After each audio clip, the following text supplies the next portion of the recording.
Duh, Mak, apaan lagi nih? Mau isi bensin mesti daftar aplikasi Pertamina. Yuk, kita kupas di kacamata Rian Ernest.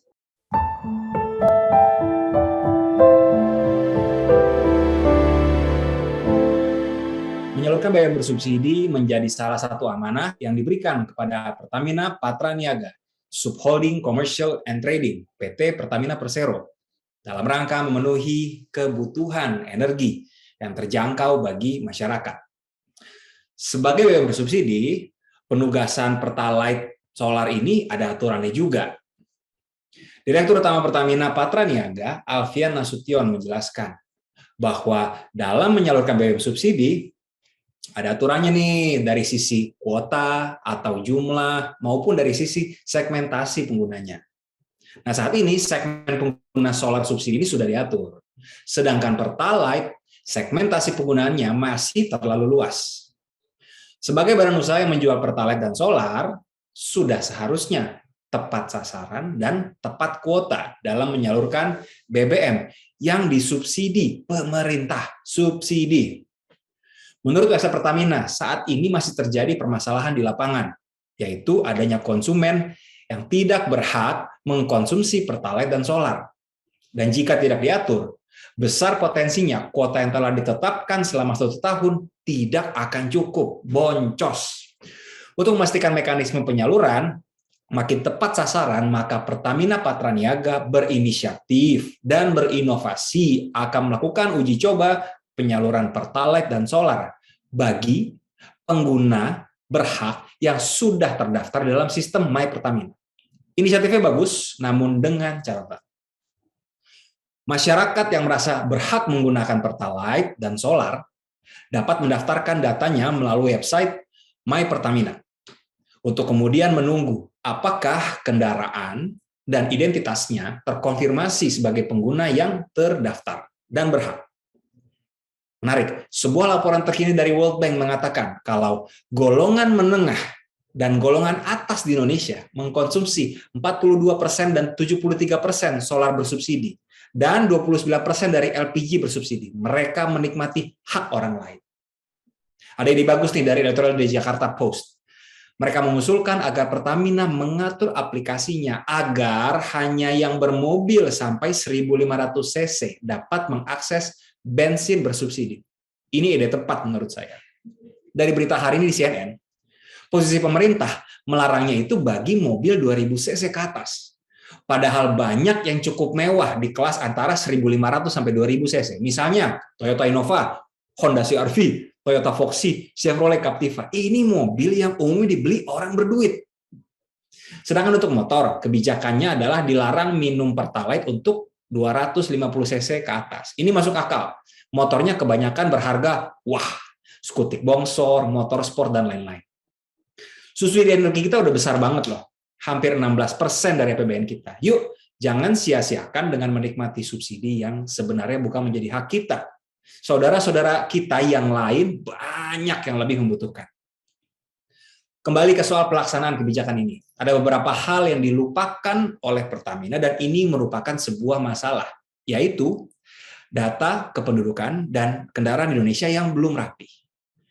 Contohnya, masih ada pemilik kendaraan yang belum melakukan proses balik nama atau pengalihan nama kepemilikan kendaraan. Kondisi itu memungkinkan seseorang menggunakan akun aplikasi My Pertamina milik orang lain agar bisa membeli Pertalite. Akhirnya, Pertalite tetap bisa dibeli oleh orang yang tidak berhak. Ini satu masalah. Selain data, aplikasi My Pertamina juga perlu disiapkan dengan baik agar pada saat banyak orang bersamaan mengunduh dan menggunakannya, aplikasi tersebut beroperasi dengan baik dan tidak error. Apabila kurang baiknya pengoperasian My Pertamina akan berdampak pada tidak kondusifnya keadaan di pom bensin, antrian akan panjang dan memicu keributan antara orang yang mau mengisi bensin dan pegawai pom bensin, ya jangan sampai. Pertanyaan berikutnya, apakah menggunakan HP di pom bensin sambil menggunakan My Pertamina berbahaya? Saya tidak tahu. Tapi ada satu artikel menarik yang saya dapati dari Straits Times.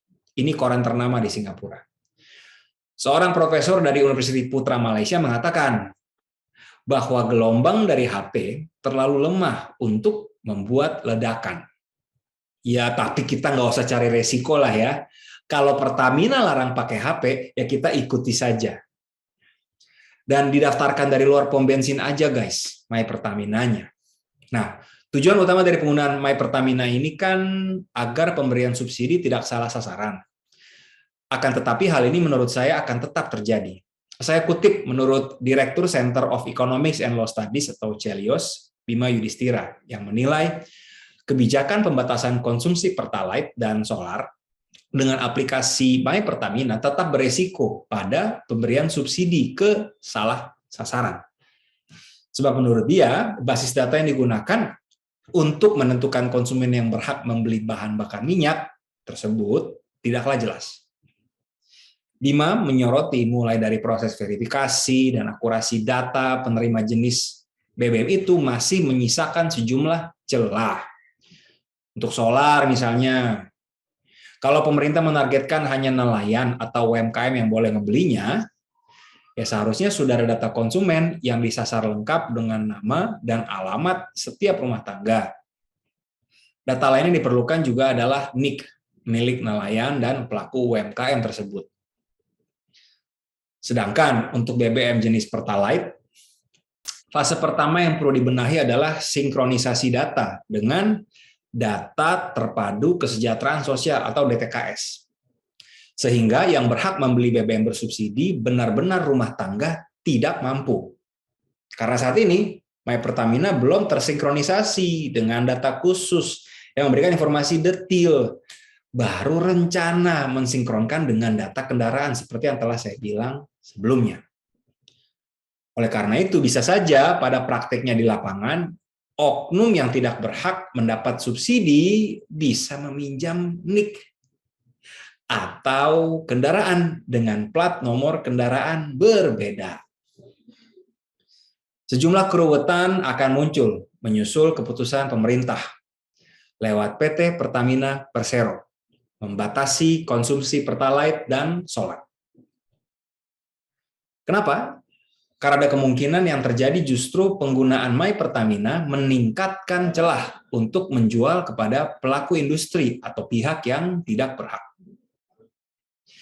Sebenarnya ada masalah utama dalam ketidaktepatan sasaran ini, yaitu pembatasan subsidi dilakukan saat beda harga BBM non-subsidi dan subsidi sudah terlampau jauh. Saat ini harga Pertamax dan Pertalite terpaut lebih dari Rp4.000 per liter. Nah, ini menurut Bima dari CELIOS, dia menilai waktu ideal membatasi pembelian Pertalite dan solar bersubsidi adalah ketika selisih harganya tidak jauh. Kalau sekarang pasti banyak yang keberatan karena terpaksa membeli Pertamax. Padahal menurut Bima ada 115 juta orang kelas menengah rentan di Indonesia. Menurut Bima. Nah, kalau menurut saya sendiri, Pertamina harus kembali mengkaji mengenai kebijakan ini. Yang menurut saya ya belum matang lah dan tetap akan berimbas pada permasalahan ketidaktepatan sasaran dari subsidi BBM. Seperti biasa, niatan baik harus dilakukan dengan sosialisasi baik pula. Ini masalah klasik, tapi langkah Pertamina ini berani dan saya jempoli. Tapi ini adalah pil pahit bagi kita semua demi kesehatan keuangan negara yang lebih sehat dan agar bantuan sosial masyarakat lebih tepat sasaran.